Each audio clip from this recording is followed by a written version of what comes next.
ഈ പരാതിയുടെ പകർപ്പ് ഇപ്പോൾ നമ്മുടെ കൈവശമുണ്ട്. അതായത് രാജീവ് ചന്ദ്രശേഖരന് നൽകിയ പരാതി, ആ പരാതിയിൽ ആർക്കൊക്കെ നൽകിയിരുന്നു എന്ന് വിശദീകരിക്കുന്നുണ്ട്. മുൻ കേന്ദ്രമന്ത്രിയായ വി മുരളീധരന് പരാതി നൽകിയിട്ടുണ്ട്. ഒപ്പം BJPയുടെ അന്നത്തെ സംസ്ഥാന ജനറൽ സെക്രട്ടറി ആയിരുന്ന MD രമേശിന് നൽകിയിട്ടുണ്ട്.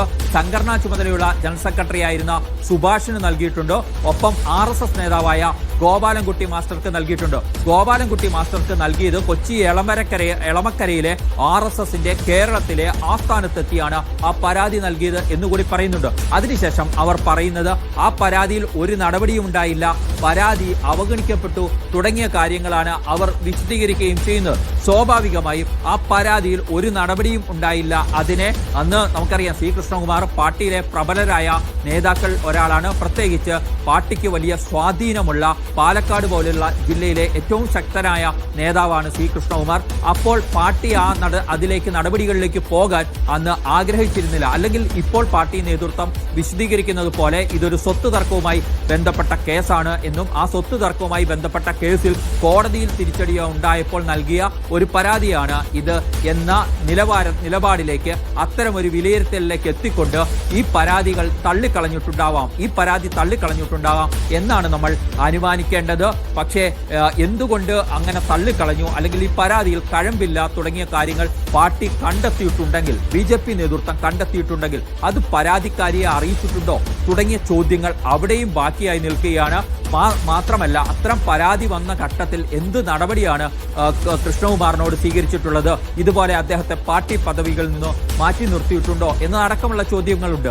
അങ്ങനെയൊന്നും സംഭവിക്കാതിരിക്കെ BJP നേതൃത്വത്തിന് രാഷ്ട്രീയമായി ധാർമ്മികമായി ഇപ്പോൾ സമരം നടത്താൻ കഴിയുമോ എന്ന ചോദ്യം കൂടി ബാക്കിയായി നിൽക്കുന്നുണ്ട്. നിഷ. ഓക്കെ സാജു, മറ്റൊരു പ്രധാനപ്പെട്ട കാര്യം, ഇത് ഇനി ഏറ്റെടുക്കാൻ ആരൊക്കെ രംഗത്തേക്ക് വരുന്നു എന്നത് പ്രധാനപ്പെട്ട കാര്യമാണ്. നേരത്തെ രാഹുൽ മാങ്കൂട്ടത്തിന്റെ വിഷയത്തിൽ CPIM-ഉം ലെഫ്റ്റും ഒപ്പം തന്നെ BJP-യും സമരരംഗത്തുണ്ടായിരുന്നു. ഇത് BJP-യിലെ ഒരു പ്രധാനപ്പെട്ട നേതാവിനെതിരെ ഉയർന്നു വരുന്ന പീഡന പരാതിയാണ്. റിട്ടേൺ കംപ്ലൈന്റ് പോലും ഉണ്ട്. ഇത് ഏറ്റെടുക്കുന്നുണ്ടോ? നമ്മളിപ്പോൾ കാണുന്ന ഒരു മൂടെന്താണ്, ആദ്യ മണിക്കൂറുകളിൽ ആരൊക്കെ ഇത് ഏറ്റെടുക്കുന്നുണ്ട്? അതോ പൊതുവെ ഇപ്പോൾ സോഷ്യൽ മീഡിയയ്ക്ക് നോക്കിയാൽ വലിയ ആവേശമൊന്നും നേരത്തെ ഉണ്ടായിരുന്ന പോലെ ഇപ്പോൾ കാണുന്നില്ല. അപ്പോൾ ഇത് CPM ഒക്കെ ഏറ്റെടുക്കാനുള്ള സാധ്യത എന്ന് മാത്രമാണ്. കോൺഗ്രസ് ഇത് എന്തായാലും ശക്തമായി എടുക്കാൻ സാധ്യത കൂടുതലുമാണ്. അപ്പോൾ എങ്ങനെ ഒരു പ്രതികരണത്തിന്റെ സ്വഭാവം എങ്ങനെയാണ് സാജു ഇപ്പോൾ കാണുന്നത്? KPCC അധ്യക്ഷൻ സണ്ണി ജോസഫിനോട് ഇത് സംബന്ധിച്ച് ചോദ്യം ആരാഞ്ഞിരുന്നു.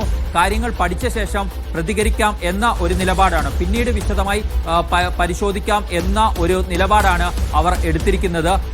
കോൺഗ്രസിന്റെ ഭാഗത്തുനിന്ന് ഇപ്പോൾ ആ പരാതികൾ കാണട്ടെ, അത് പരിശോധിച്ച ശേഷം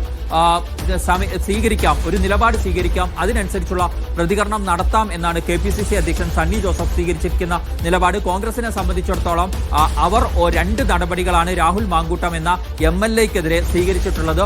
ഒന്ന്, അദ്ദേഹത്തെ യൂത്ത് കോൺഗ്രസിന്റെ അധ്യക്ഷ സ്ഥാനത്ത് നിന്നും ആരോപണങ്ങളുടെ അടിസ്ഥാനത്തിൽ നീക്കി പാർട്ടിയുടെ പ്രാഥമിക അംഗത്വത്തിൽ നിന്നും സസ്പെൻഡ് ചെയ്തു. അതിലൂടെ കോൺഗ്രസിന്റെ പാർലമെന്ററി പാർട്ടിയിൽ നിന്ന് തന്നെ പുറത്താക്കപ്പെട്ടു എന്ന നിലയിലാണ് നേതാക്കൾ വിശദീകരിക്കുന്നത്. സ്വാഭാവികമായും കൃഷ്ണകുമാറിനെതിരായ പരാതി കോൺഗ്രസ് ആയുധമാക്കും. എന്ത് നടപടി BJP സ്വീകരിച്ചു എന്ന് BJP നേതൃത്വം പറയണം. കോൺഗ്രസ് വലിയ രാഷ്ട്രീയ ധാർമ്മികത മുന്നോട്ട് വെച്ചിട്ടുണ്ട് എന്നായിരിക്കും കോൺഗ്രസിന്റെ അവകാശവാദം. അങ്ങനെ BJP തങ്ങളുടെ നേതാക്കൾക്കെതിരെ വരുമ്പോൾ, ഞങ്ങൾക്കെതിരെ സമരം നടത്തിയ BJP അവർക്കെതിരെ വരുമ്പോൾ എന്ത് സമീപനം സ്വീകരിച്ചു എന്ന ചോദ്യമായിരിക്കും കോൺഗ്രസ് നേതൃത്വം ഉയർത്തുക എന്ന കാര്യം ഉറപ്പാണ്. അക്കാര്യത്തിൽ കുറെ കൂടി വിശദമായ പ്രതികരണത്തിലേക്ക് കോൺഗ്രസ് നേതൃത്വം താമസിയാതെ കടക്കും എന്നാണ് വിചാരിക്കുന്നത്. CPM-ന്റെ ഭാഗത്തുനിന്നും ഇപ്പോൾ ഒരു പ്രതികരണം നമുക്ക് ലഭ്യമായിട്ടില്ല.